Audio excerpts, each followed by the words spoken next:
Halo Sobat Zona, balik lagi di Zona Misteri segmen teror. Di episode sebelumnya, kita membahas tentang kasus mahasiswa UI yang mati mengenaskan di tangan seniornya sendiri. Kali ini, kita bakal ngebahas tentang kasus yang sempat heboh beberapa minggu yang lalu, yaitu pembunuhan yang dilakukan oleh tersangka dengan inisial JN kepada satu keluarga sampai habis. Kira-kira apa motif dari JN? Bagaimanakah kronologi selengkapnya dan apa yang bisa kita simpulkan dari peristiwa itu? Tunggu, sebelum kita masuk ke pembahasannya, siapkan dulu cemilan, minuman, dan posisi duduk yang paling nyaman. Ingat, berhati-hatilah ketika menaruh kepercayaan pada seseorang. Jangan sampai mereka menusukmu dari belakang.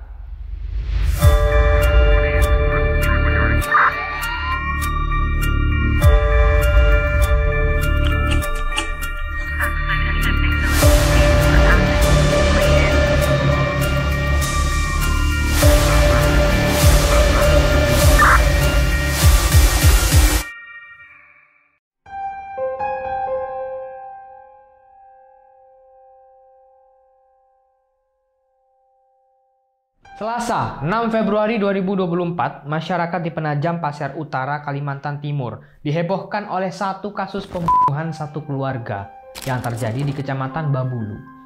Korban dari pembunuhan ini adalah satu keluarga yang berjumlah 5 orang dan terdiri dari suami yang berinisial WI, 35 tahun, beserta istrinya yang berinisial SW, 34 tahun.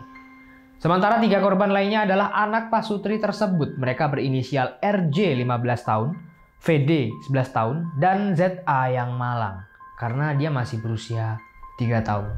Peristiwa yang mengerikan itu dilakukan oleh seorang laki-laki yang umurnya baru genap 18 tahun. Ia memiliki inisial JN. Pertanyaannya adalah siapakah sosok JN ini? Apakah dia orang yang tidak dikenali oleh korban? Kapolres Penajam Pasir Utara AKBP Supriyanto mengatakan pelaku merupakan pelajar yang masih duduk di bangku sekolah menengah kejuruan atau SMK. Usianya pun diketahui masih belum genap berusia 18 tahun saat melakukan aksi bejatnya tersebut. Sosok J ini juga ternyata merupakan tetangga sendiri yang rumahnya tidak jauh dari rumah milik korban. Salah seorang teman dari sosok JN, kita sebut saja Andi, mengatakan kalau sosok JN ini orangnya memang kurang bermasyarakat.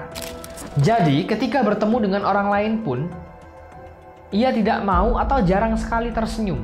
Sementara itu, merujuk pada artikel yang ditulis di tribunnews.com yang melihat dari Facebook milik sang pelaku, diketahui bahwa sosok J ini memiliki hobi menonton film anime.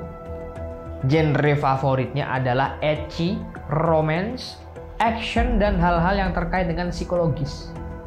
Dia pun pernah menceritakan tentang salah satu film favoritnya dan kemudian ia rekomendasikan untuk ditonton sesama pecinta anime. Tapi yang mengundang tanda tanya adalah ternyata film anime yang direkomendasikan ini termasuk film yang mengandung unsur pornografi dan penyimpangan seksual. Dari situlah mulai terlihat kalau memang sosok JN ini memiliki kecenderungan untuk berpikir negatif atau bahkan bertindak negatif pula. Dari peristiwa yang banyak diberitakan, sosok JN ini ternyata juga memiliki hubungan asmara dengan salah satu korban yang berinisial RJ. Lalu bagaimana kira-kira terjadinya peristiwa nahas yang membuat geram warga setempat itu?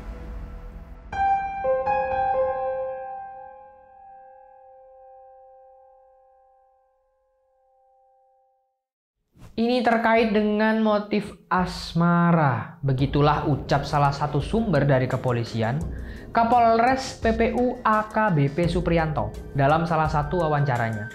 Beliau menuturkan jika berdasarkan pada penyelidikan awal, motif pembunuhan yang dilakukan sosok JN ini terjadi karena sakit hati dan dendam. Nah, selain itu, ada keterangan dari keluarga kalau salah satu korban yaitu RJ, yang merupakan anak pertama, pernah menjalin hubungan asmara dengan tersangka. Namun sayangnya itu tidak berjalan lama karena tidak mendapatkan restu dari orang tua RJ.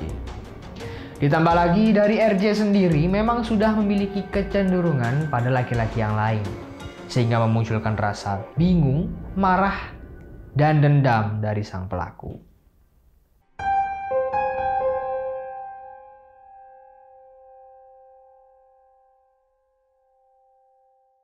Peristiwa naas itu bermula di hari Selasa 6 Februari di sekitar pukul 1.30 WITA.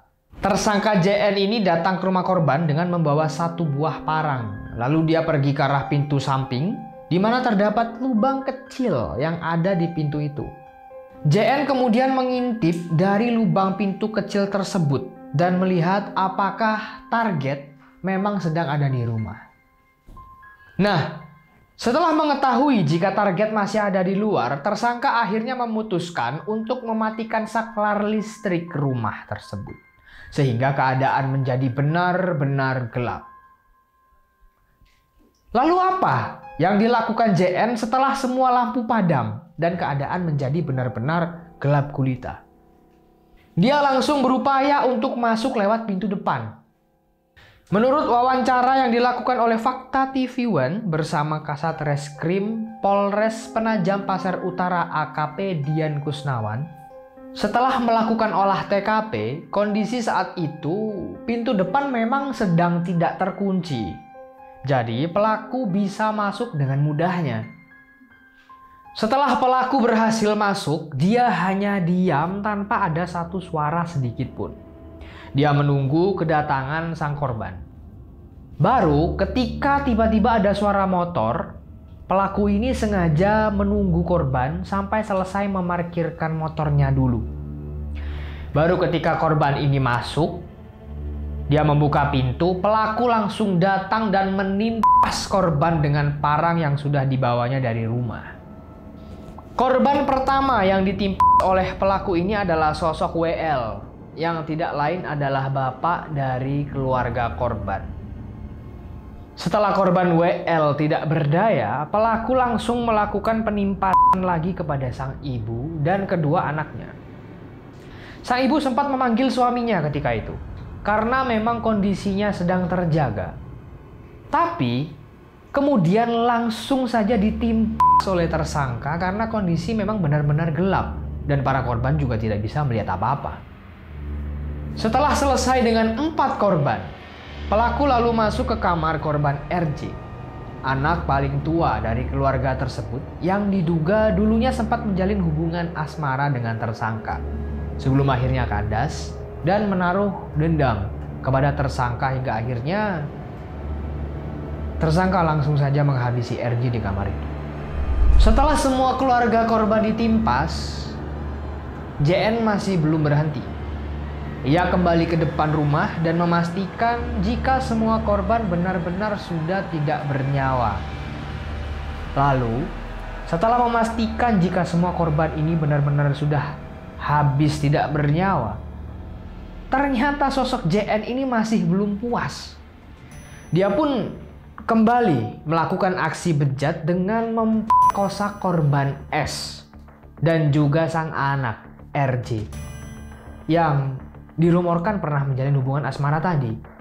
Usai melakukan aksi bejatnya tersebut, tersangka JN ini lalu mengambil 3 HP korban dan uang sejumlah 353.000 milik keluarga korban.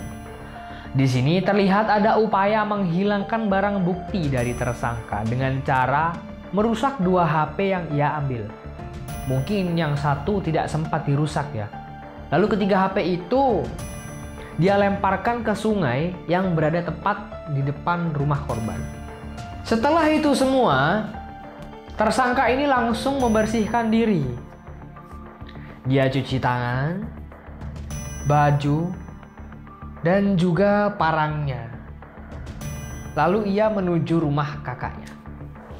Di situ ia mengarang cerita kalau habis terjadi perampokan di rumah sebelah yang dilakukan sekitar 3-10 orang dan mereka menghabisi semua korban. Sang kakak otomatis langsung melapor ke ketua RT setempat. Dan setelah itulah para pihak yang berwenang dari kepolisian mulai melakukan penyelidikan dan akhirnya menemukan jika JN lah pelaku dari semua kejadian yang mengerikan tersebut. Setelah dilakukan penyelidikan awal, polisi setempat juga menemukan jika pelaku JN ini sempat minum dan mabuk-mabukan bersama teman-temannya di lokasi yang tidak jauh dari rumah korban. Pasca kejadian mengerikan tersebut, lebih tepatnya pada tanggal 10 Februari lalu, rumah dari pelaku JN telah diratakan dengan tanah oleh warga setempat karena dari pihak keluarga korban muncul rasa trauma ketika melihat rumah tersebut. Nah, Sobat Zona, itu tadi adalah kasus tentang pembunuhan satu keluarga yang dilakukan oleh sosok JN. Dan terjadi diduga karena adanya dendam dan terdapat pengaruh dari minuman keras yang dikonsumsi oleh pelaku. Sosok JN juga diduga disambut oleh para napi yang ada di lapas tempat ia ditahan. Dengan bukti adanya bekas lebam dan bekas pukulan yang muncul di badannya. Ia sekarang mendekam di penjara dan diancam hukuman penjara seumur hidup atau bahkan hukuman mati. Dari kasus ini sob, kita bisa belajar untuk menjauh dari yang namanya minuman keras karena memang efek atau dampaknya itu sangat negatif. Dan dalam kehidupan bermasyarakat sudah semestinya kalau kita harus berperilaku baik kepada tetangga kita. Toh, jika semisal terjadi apa-apa, merekalah orang-orang pertama yang akan membantu. Jadi itu saja mungkin. Buat kamu yang suka konten ini jangan lupa di like, di komen, dan di share. Dan buat kamu yang baru aja mampir di sini jangan lupa di subscribe ya. Ingat, tetap berhati-hatilah dimanapun kamu berada. Karena pada dasarnya, dunia ini tidak sesederhana seperti yang kamu bayangkan.